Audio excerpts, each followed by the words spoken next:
as we take you back to the point of view, 6 years later, and the remains of Pitika Ntuli, Solomon Nyirenda and Yvonne Mnisi have still not been recovered. The 3 miners were working in a container which fell into a sinkhole in Lily Mine near Barberton in Mpumalanga. Family members and former mine workers have been camping outside the mine for over 1,000 days, calling for the trapped miners' remains to be recovered so that they could be afforded a dignified burial and also find closure. We speak about the importance of burying loved ones in African tradition with African cultural analyst, Professor Pitika Ntuli. Pitika Ntuli, who will be joining us shortly. Very good morning to you. Thank you so much for your time. As you and I speak, the families of the 3 mine workers who are still trapped underground are hoping to gain access into the mine to get some sort of connection with their loved ones whose remains remain there for 6 years. Let's talk about the symbolic meaning and perhaps the feelings around African culture and matters of spirituality.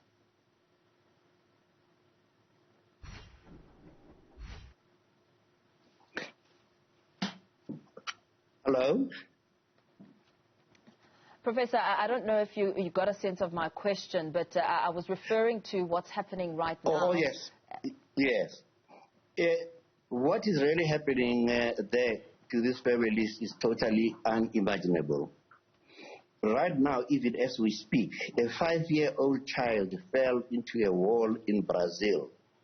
Everybody is out there getting that child, correctly.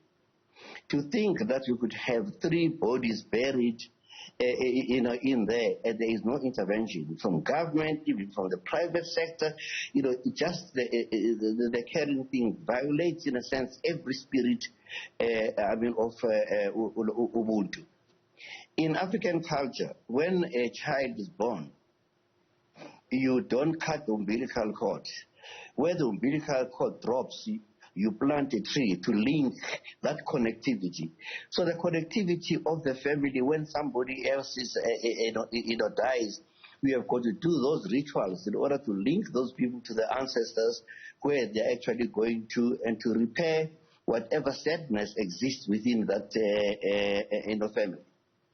And also, more importantly, if someone dies away from home, you have to get a particular branch of a tree to bring that person at home to say, you are here, we are bringing you back home to where you belong, you are passing the bridge where you used to be, because it is so very important that that spirit of the people to be brought back to where they actually belong. That those people could be in there, it's unimaginable how the relatives of those people, their neighbors, and people as well as the community must definitely be feeling. So some interventions have got to be made. It's been 6 years, and those interventions have not been made. In fact, as the families wait outside the gates of Lily Mine in Barberton and Mpumalanga, they say that they ask for permission to go into the mine to ensure that the African cultures and spiritual connection is reached, and those processes are done today, but they're still waiting outside the gates, and they haven't been afforded the opportunity of going inside of the mine. Once they do enter the mine, you speak about returning the spirit back to where it belongs. This has happened over a 6-year period. What does that now signify when it comes to that move that needs to be made when it comes to these loved ones' remains? Yeah, I mean, I can't even begin to imagine that the people will be standing there actually at the gate, that the mine is not seem to be involved. I don't know to what extent even the unions, themselves, because these are actually their, their members. It just actually indicates that how much we have abandoned our sense of self, our culture, our own kind of spirituality. That uncaring elements in our society is absolutely unnecessary, abominable, and un-African. So we need actually to regain that sense at a very practical level. Some intervention, from government has got to be solicited. You can't just kind of humiliate people waiting outside for their loved ones just to get the spirit, just to get over in touch, and to everybody else's business as usual. This is very, very not only unacceptable, but it borders on the issues of indifference and evil.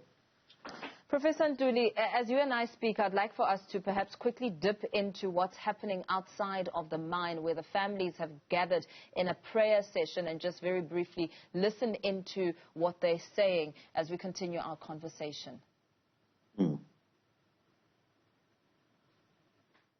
Baphume ngoba yena ngiyabona uyeza umhlatshelo wegolide ngabantu leli golide leli ashoko utshela nebantu ukuthi le imali lezi imali zabokhokho wakhe zabomkhulu wakhe. Baba ngiyathandaza Glory ukuthi simakade uNkulunkulu wazulu uNkulunkulu othembekileyo kukhala kwethu Baba kuzwakele kuwe uNkulunkulu wethu lokhu sikhona phakathi kwale ndawo Baba wethu othembekileyo.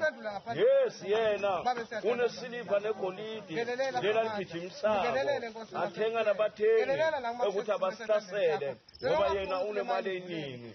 Sifela ukuthi sifuna abantu abethu Baba wethu othembekileyo yiso Nkosi yethu Jesu Kristu. Hawu Baba siyabonga uNkulunkulu wethu ngizwa kahle Baba imikhuleko nezikhalazo zethu nezizukulwana nemindeni wonke ukuthi uNkulunkulu wethu bonakala ke Jehova njengoba ubonakala. Sinethemba kuwe ukuthi le ndima lena sesihambayo sihamba iresi yokugcina noma yena athi uyathanda angathandi naye sowuyayibona ukuthi le resi lena ufike eresini yokugcina ufike eresini lena ngeke asaphinda ayiwele le chapter yakhe iphelile. Baba wethu othembekileyo yiso Nkosi yethu Jesu Kristu sinelithemba laloko angakhuluma amaqhinga athengile athenga uhulumeni lo nguwethu thina singabantu abansundu la eSouth Africa kodwa Baba wethu othembekileyo bakhona bambhekile umbhekile uSimakade zimbhekile ingilosi zemazulu simbhekile nathi la emhlabeni. Happening outside the Lily Fields mine in Mpumalanga, Barberton, where the families of the 3 that are still trapped underground, their bodies are yet to be recovered or retrieved after 6 years. That is the families going out there to have some sort of spiritual connection with their loved ones. We are still in conversation with Professor Pitika Ntuli, a cultural analyst. Professor, as you watch those live visuals and the families praying, and in their messages of prayer comes the operative word of hope, sinethemba, hope, which is really important in this process, which has taken so long. Yes, it's hope. I mean, listening to that and listening to a child, at the back as they're praying, that child is going to have to live also with that kind of a legacy because they're going to learn about it. We have a government that has got a very beautiful constitution. We have got commissions like the CRL commission to protect the rights of the people. It is in a moment like this that those commissions like the CRL should be taking a very leading role, persuading government, persuading the mining people to do that. Even the South African human rights should be actually involved because the rights involve even those people who are dead and the rights of those that are living that need to have their own people.